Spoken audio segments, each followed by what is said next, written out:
ஈஸ்வரி வந்து ரொம்ப உற்சாகமா இருக்கு. ஏன்னா நாளைக்கு போஸ வந்து எம்எல்ஏ பொண்ணுக்கு கல்யாணம் பண்ணி கொடுத்துடலாம் அப்படின்னு சொல்லிட்டு ரொம்ப சந்தோஷப்பட்டுக்கிட்டு இருக்கு.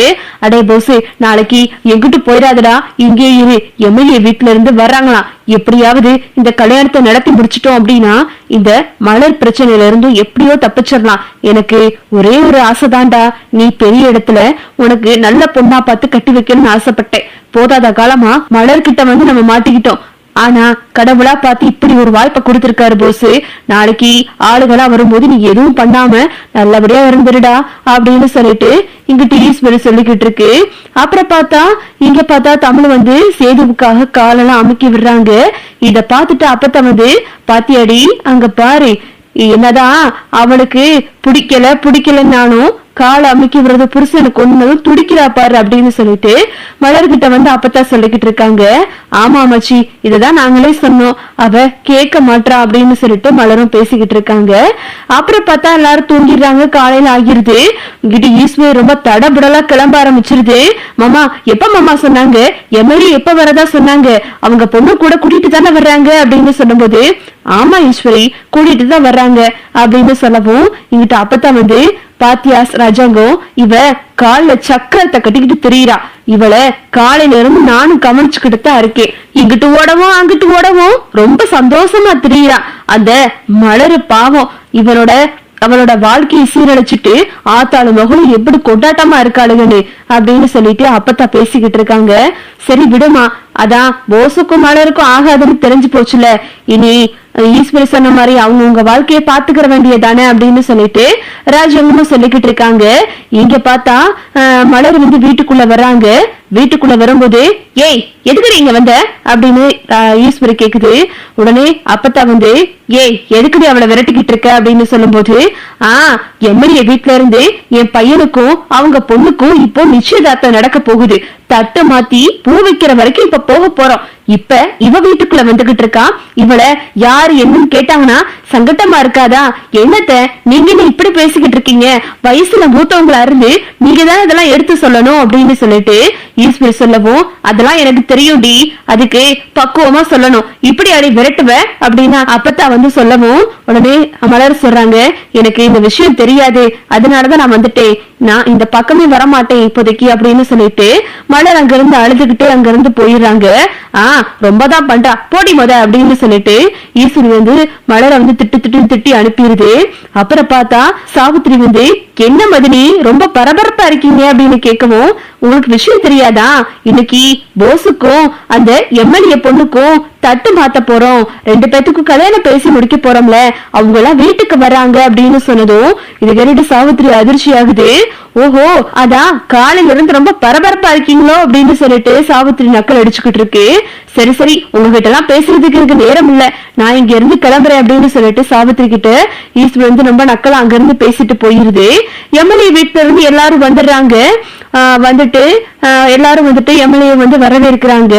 எம்எல்ஏ சிற்றரசுக்கு ரொம்ப சந்தோஷம், ராஜாங்க வீட்டுல நம்ம சம்மந்தம் வைக்க போறோம் அப்படின்னு சொல்லிட்டு ரொம்ப சந்தோஷமா இருக்காப்ல. அவங்க பொண்ணும் கூட வருது. ஈஸ்வரி வந்து முன்ன நின்று ரொம்ப வளைஞ்சு சிரிச்சு பேசுது. அப்பத்தா முகத்துல ஆடல. மோகனா வந்துட்டு ரொம்ப கவலையா இருக்காங்க மலரை நினைச்சு.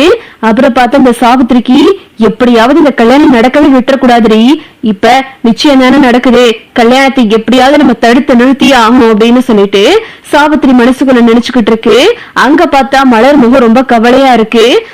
தமிழ கேக்குறாங்க என்னக்கா என்ன விஷயம், ஏன் இவ்வளவு அமைதியா இருக்கீங்க, முகமே சரியில்லை அப்படின்னு கேட்கவும் அக்கா என்னன்னு தெரியுமாக்கா, இன்னைக்கு போஸ் மாமாவுக்கு நிச்சயம் பேசி முடிக்க போறாங்களா, அதுக்காக எம்எல்ஏ வீட்டுல இருந்து ஆளுங்கெல்லாம் வந்துகிட்டு இருக்காங்க. அதுதான் நான் காலையில சின்னத்தை நம்ம மலரக்காவை ரொம்ப திட்டாங்க, அதனாலதான் அக்கா முகம் இப்படி இருக்கு அப்படின்னு சொல்லிட்டு தானே சொல்லவும் அக்கா நீங்க எதுக்கு கவலைப்படுறீங்க, உங்களுக்கு பிடிச்ச கெட்டதெல்லாம் இன்னையோட ஒளிஞ்சிச்சுன்னு நினைச்சுக்கோங்கக்கா அப்படின்னு சொல்லிட்டு தமிழ் வந்து மலருக்கு ஆறுதல் சொல்லிக்கிட்டு இருக்காங்க. இங்க பார்த்தா எல்லாம் வந்து பேசி முடிச்சிடுறாங்க. ஈஸ்வரி வந்து கேக்குது என்னமா என் பையனை உனக்கு பிடிச்சிருக்கா அப்படின்னு கேட்கவும் எனக்கு ரொம்ப பிடிச்சிருக்கு அப்படின்னு சொல்லிடுது அந்த பொண்ணும். போஸுக்கும் வந்து அந்த பொண்ணை பிடிச்சு போயிருது. அதான் 2 பேத்துக்கும் பிடிச்சிருச்சுல, கையோட பூவை வச்சுட்டு தட்டை மாத்திக்கிருவோம் அப்படின்னு சொல்லிட்டு ஈஸ்வரி சொல்லவும் இங்கிட்ட அப்பதான் சொல்றாங்க எதுக்கு நீ இவ்வளவு அவசரப்படுற, கொஞ்சம் பொறுக்கலாம்ல அப்படின்னு கேட்கவும், என்னத்த காலகாலத்துல எல்லாத்தையும் சூட்டோட சூட்டா பண்றதா நல்லது, இதுல என்ன நிப்பாட்டி வைக்கிறதுக்கு இருக்கு, ரெண்டு பேத்துக்கும் புடிச்சு போச்சு, தட்டை மாத்திட்டா அடுத்து கல்யாணம் தானே அப்படின்னு சொல்லிட்டு இங்கிட்ட ஈஸ்வரி பேசுது. சிற்றரசுக்கு ஒரே சந்தோஷம், ஆஹா நம்ம அமைச்சர் வீட்டுல சம்பந்தம் வைக்க போறோம், நாளை பின்ன நமக்கு ஏதா ஒண்ணுனாலும் அமைச்சருக்கு வர்றதெல்லாம் நமக்கும் கிடைக்கும் அப்படின்னு சொல்லிட்டு சிற்றரசு மனக்கோட்டை கட்டிக்கிட்டு இருக்காப்ல. சரி சரி வாங்க தட்டெடுங்க மாத்திக்கிருவோம் அப்படின்னு சொல்லிட்டு ரெண்டு பேரும் தட்டை மாத்துறாங்க. கரெக்டா வந்துட்டு கான்ஸ்டபிள் மகாலிங்கமும் கூடவே வந்துட்டு வனத்துறையினர் ஆபீசர்ஸும் உள்ள வராங்க. ஒரு நிமிஷம் நிறுத்துங்க அப்படின்னு சொல்லிட்டு அவர் வராரு. என்னையா நீ வேற, இங்க என்ன நடந்துகிட்டு இருக்கு, நீ என்ன குறுக்க வந்துகிட்டு இருக்க அப்படின்னு சொல்லிட்டு ஈஸ்வரி கத்துது.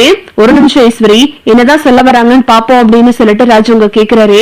எங்களுக்கு ஒரு முக்கியமான தகவல் வந்திருக்கு, வனத்துறையினர்கிட்ட இருந்து இப்போ எங்களுக்கு முக்கிய தகவல் ஒண்ணு வந்திருக்கு அப்படின்னு சொல்லும் போது, வனத்துறையினர்கிட்ட இருந்தா என்ன விஷயம் அப்படின்னு சொல்லிட்டு ராஜுங்க கேக்குறாரு.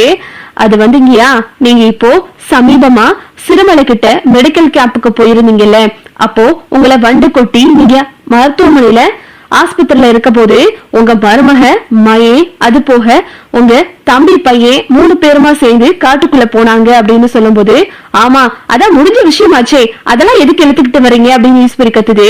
ஒரு நிமிஷம் ஈஸ்வரி, என்னதான் சொல்ல வராங்கன்னு கேட்போமே அப்படின்னு ராஜங்க சொல்றாரு. ஈஸ்வரிக்கு ரொம்ப நெருக்குன்னு இருக்கு. அவங்க வந்து ஒரு வீடியோவை காட்டுறாங்க. இங்க பாருங்க சார், உங்க மருமக தான் மருந்து எடுத்திருக்காங்க உங்களை காப்பாத்துறதுக்காக. அவங்க எடுத்துட்டு வரும்போது உங்க தம்பி பையன் போஸ் தலையில அடிச்சிருக்காரு. வனத்துறையினர் வந்து அங்க விலங்குகளை கண்காணிக்கிறதுக்காக கேமரா வச்சிருக்காங்க. அந்த கேமரால பார்த்த போது இது பதிவாயிருக்கு. அது மட்டும் இல்லாம அந்த வண்டை அழிச்சதுக்காக உங்க மருமகளையும் மகனையும் பாராட்டுறதுக்காக வந்திருக்காங்க. அது போக ஒரு பொண்ணு இப்படி ஒரு நபர் தாக்கி இருக்காரே, அது சம்பந்தமா விசாரிக்கிறதுக்காக தான் வந்திருக்காங்க. இந்த வீடியோவை பார்த்ததுக்கு அப்புறம் தான் எனக்கு தெரிஞ்சுச்சு இதுல இருக்குது நீங்க தான், உங்க குடும்பம் தான் அப்படின்னு சொல்லிட்டு, அதனாலதான் நான் இங்க கூட்டிட்டு வந்தேன் அப்படின்னு சொல்லதும் இத பார்த்துட்டு ராஜு ஷாக் ஆகி நிக்கிறாரு. என்ன போஸ் இதெல்லாம் அப்படின்னு சொல்லிட்டு இத பார்த்துட்டு ஈஸ்வரி வந்து, ஐயோ இல்ல மாமா, ஏதோ தப்பு நடந்திருக்கு, என் புள்ளதான் உங்க உசுரை காப்பாத்துனது அப்படின்னு சொல்லிட்டு ஈஸ்வரி வந்து சாதிக்குது. இதுதாண்டா சாக்கு அப்படின்னு சொல்லிட்டு சாவித்திரி வந்து, இருங்க மதினி, என்ன நம்ம தமிழ்ச்செல்வியை கூப்பிட்டா விஷயம் தெரிஞ்சிட போகுது அப்படின்னு சொல்லிட்டு சாவித்திரி சொல்லவும் சேது போயிட்டு தமிழை கூப்பிடுறாரு. தமிழ் அப்பதான் காலேஜுக்கு கிளம்பி போறாங்க.